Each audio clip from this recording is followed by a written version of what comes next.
ஒரு மனிதர் மரணமடைந்து விடுகின்றார். நல்லடக்கம் செய்வதற்கு உறவினர்களால் அந்த உடல் வீட்டிலிருந்து வெளியே கொண்டு வரப்படுகின்றது. அந்த நேரம் திடீரென்று மழை பெய்யத் தொடங்குகிறது. அந்த உடலை ஒரு பிளாஸ்டிக்கால் மூடிவிட்டு மழையில் நனையாமல் இருக்க எல்லோரும் விரைவாக ஒரு வராண்டாவிற்குள் சென்று நின்று விடுகின்றனர். புரிந்து கொள்ளுங்கள், நீங்கள் மரணமடைந்த பிறகு உங்கள் மீதான உண்மையான மதிப்பை அறிந்து கொள்ளுங்கள். இன்று நீங்கள் இறந்தால் உங்களை விட்டும் மக்கள் விரைவாக நகர்வார்கள்.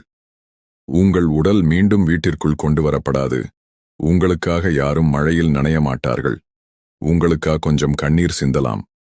ஆனால் யாராவது ஒரு நகையையோ அல்லது தொலைபேசியையோ தொலைத்துவிட்டால் அது உங்கள் மரணத்தை விட அவர்களுக்கு அதிகமான வேதனையாக இருக்கும்.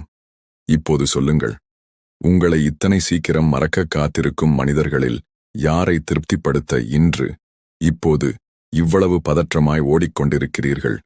இது உங்கள் வாழ்க்கை. இறைவனைத் தவிர யாரையும் நீங்கள் திருப்திப்படுத்த தேவையில்லை. யாரும் உங்களை திருப்திப்படுத்தப் போவதும் இல்லை. எனவே நீங்கள் உயிருடன் இருக்கும் வரை உங்களுக்காக வாழுங்கள். இதுதான் யதார்த்த வாழ்வு.